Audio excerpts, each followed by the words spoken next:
Breaking na breaking news mga kababayan. Grabe na ito, Senador Marcoleta at mga sundalong Marines at Fearless 14 kasama ni SP Cayetano lumusob na. Grabe ang pagsisimula, ang kinakatakutan ng lahat, ang pagpapatuloy ng Blue Ribbon Committee hearing na talagang papasabogi ni Senador Marcoleta dito sa Senado. Grabe ang suporta ng mga Pilipino. Nataranta ang mga bendalo. Erwin Tuplok nag-iiyak na. Kabadong-kabado sa pasabog na daladala ni Marcoleta at ng mga sundalo na talagang may daladalang ebidensya. Grabe talaga mga kababayan. Tila people power na talaga ito. Labanan ng mga bendalo at katwiran. Senador Marcoleta hindi nagpatinag. Ginulpi, digulat ang mga bobong senador. Isipin nyo mga kababayan, kung sila Senador Marcoleta at SP Cayetano ipinaglalaban, iniimbestigahan ang mga magnanakaw sa maleta-maleta na kwarta na binulsa ng mga bendalo, na nagpapakahirap tayong mga Pilipino para malaman kung sino talaga ang tunay na magnanakaw. Sa kabilang dako mga kababayan, itong sila Erwin Tuplok, Tito Soto, Panfilo Lacson na bugok, at sino-sino pa ang mga bendalo sa grupo ng Gatchalian Black. Aba, ang iniimbestigahan yung mga Marines, yung mga witness na nagpapasabog ng mga sikreto, ng mga ebidensya, sila ang ginigipit. Kaya dito mga kababayan, lumabas na ang grupo ni Senador Marcoleta. Kasama ang matapang na Senate President na si SP Cayetano. Ito ang lehitimong susuportahan natin mga kababayan. Ito ang irerespeto natin. Hindi yung mga makalaban sa katwiran at katotohanan. Hindi yung mga bendalo. Hindi yung mga walang alam sa batas. Diba mga kababayan ko? Nako, Erwin Tuplok nag-iiyak na dito. Hindi na alam ang gagawin. Hindi na alam kung ano ang sasabihin. Hindi na nagpapatinag ang mga sundalo. Dala-dala ang mga listahan ng mga pangalan ng mga magnanakaw na talagang pilit pinagtatakpan ang katotohanan. People power na talaga ito mga kababayan. Ito ang sumasabog sa social media. Blue Ribbon Committee ni Marcoleta at SP Cayetano. Ginulpi digulat ang mga kawatan. Wala nang atrasan. Tuloy-tuloy ang laban. Cayetano Marcoleta ating suportahan. Proceed with Blue Ribbon hearing on alleged flood control scam. Ito na po ang pasabog. Panoorin muna natin si Erwin Tuplok. Ano ang kanyang masasabi dito? Nagkaotal-otal na kasi kabadong-kabado na itong Tuplok na ito. Na kung nung panahon niya, nung hindi pa siya senador, araw-araw bumabanat ng mga senador na bobo at mga bugok. Sinasabihan na ugok at demonyo. At sinasabi niya, bobo daw si Kiko Pangilinan, hindi raw alam ang mga ginagawa bilang abogado. Kailangan daw bumoto ng mga senador na matatalino. Ito ang pangbubudol ng mga Tuplok na bobo. So ngayong senador na sila mga kababayan, kakampi nila sila Trillanes, Risa Ontiveros at Kiko. Ito na ang magkakasama na bendalo. So ngayon mga kababayan, pipilitin nila na haharangin. Gaya ngayon, breaking news, si Manong Chavit hinarang po sa EDSA dahil a-attend ito ng Blue Ribbon Committee hearing ni Marcoleta at SP Cayetano. Nagkagulo sa EDSA. Hinarang si Manong Chavit na may daladalang ebidensya at listahan ng mga kawatang magnanakaw. So ngayon mga kababayan, di na natin patatagalin pa. Bago ang lahat, i-like nyo po ito. I-like nyo ng bonggang-bongga. I-like nyo, i-share nyo para malaman ng buong mundo. Maski sa dulo ng daigdig na ito, hanggang sa Luzon, Visayas at Mindanao hanggang Africa, Czechoslovakia, African, Alaska, makikita ang bidyong ito. Kaya mga kababayan, ito na po. Pakinggan po natin si Tuplok.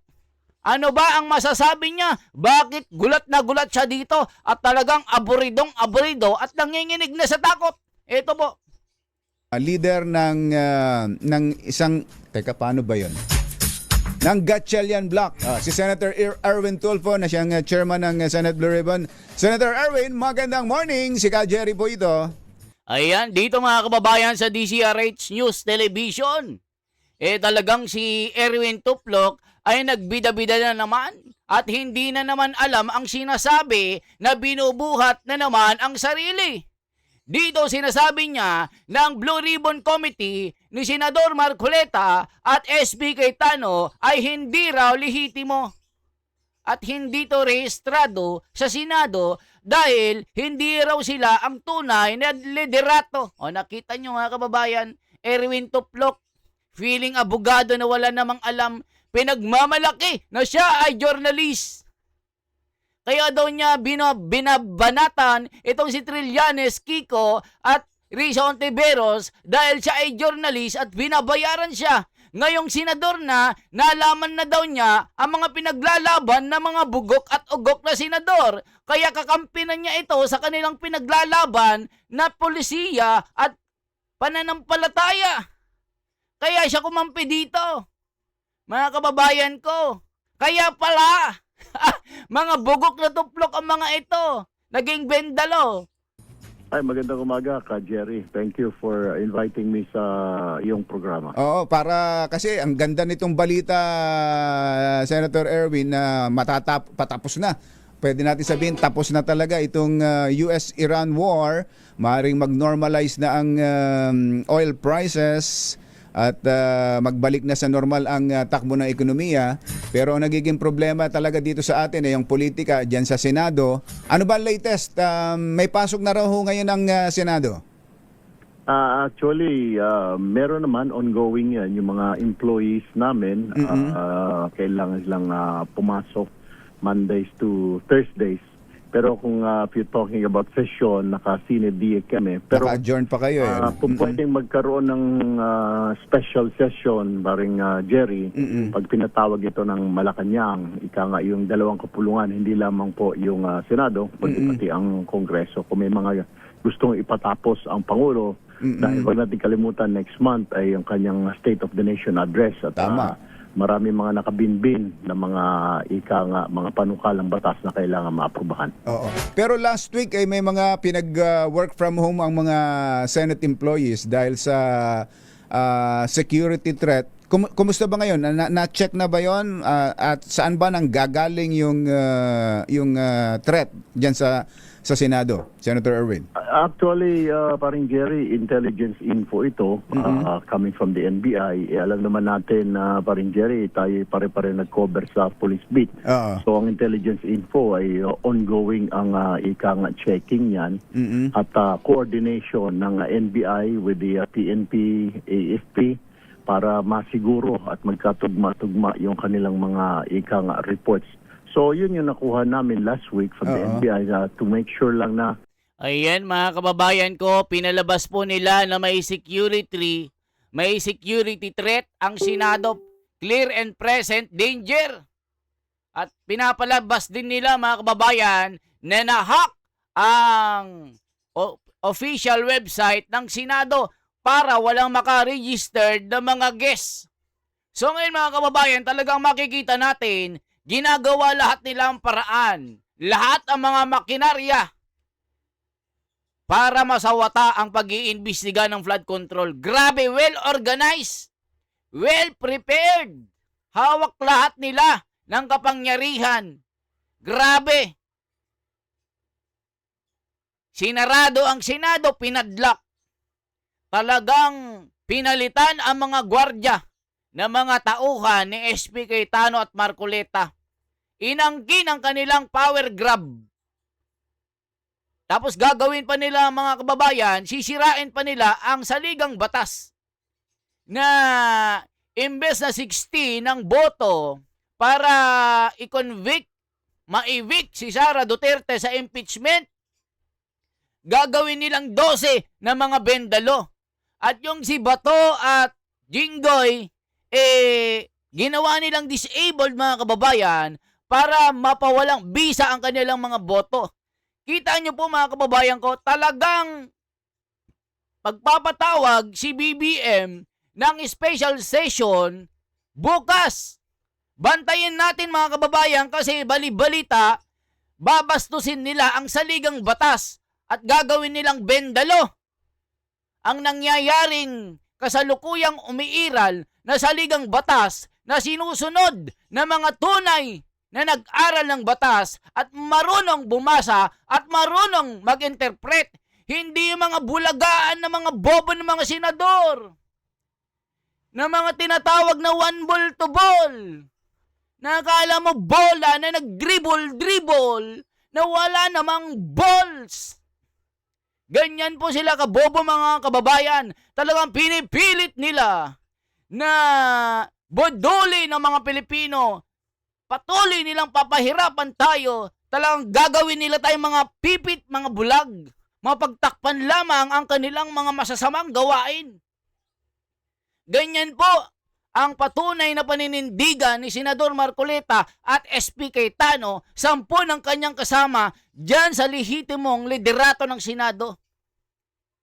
So makikita nyo mga kababayan, ngayon po ang itinakdang araw na paglusob ni Marcoleta kasama ang mga magigiting matatapang na mga sundalo na may bit-bit na ebidensya na magtuturo sa mga kawatan at mga mastermind, mga pakinabang ng tinatawag na maleta na may lamang pera na talagang ninakaw nila. So dito, itong Gatchalian Black na hawak ng Malacanang, alam natin kung bakit nila ginagawa ito.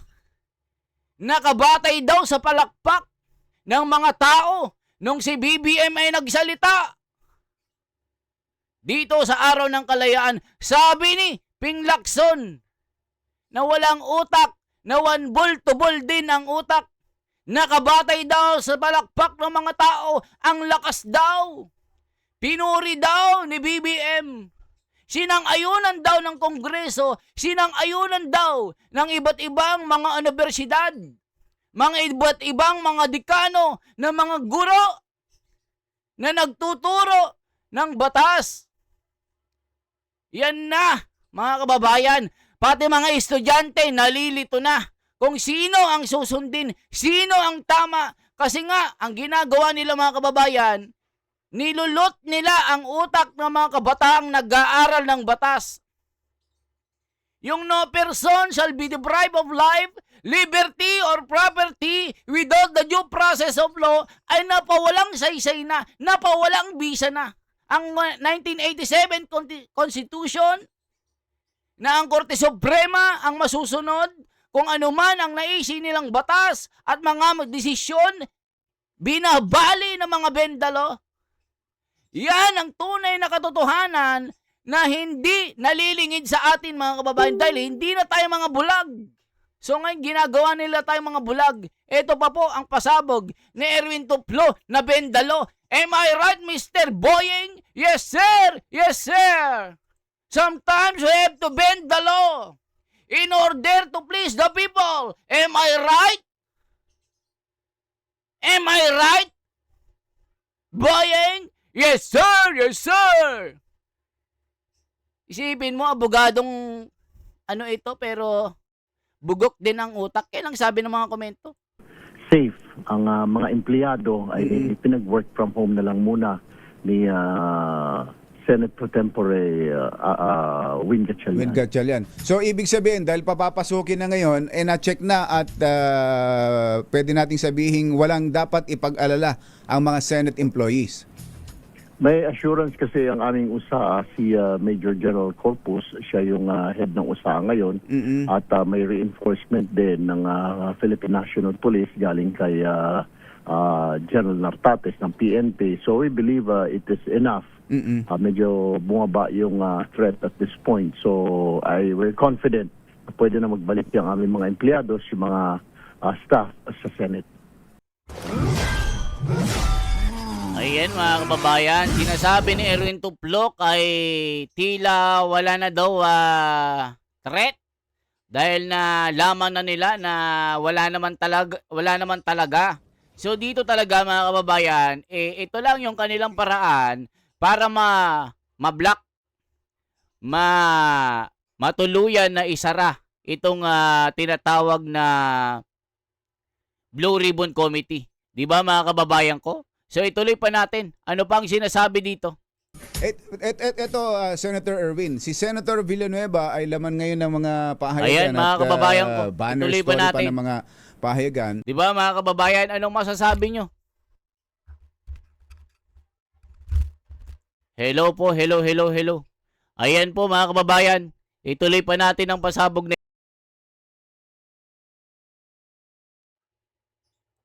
Ang sabi niya, Ayan po, wait lang sila mga kababayan. ay a-attend Technical sa problem special tayo. session. Nangyari.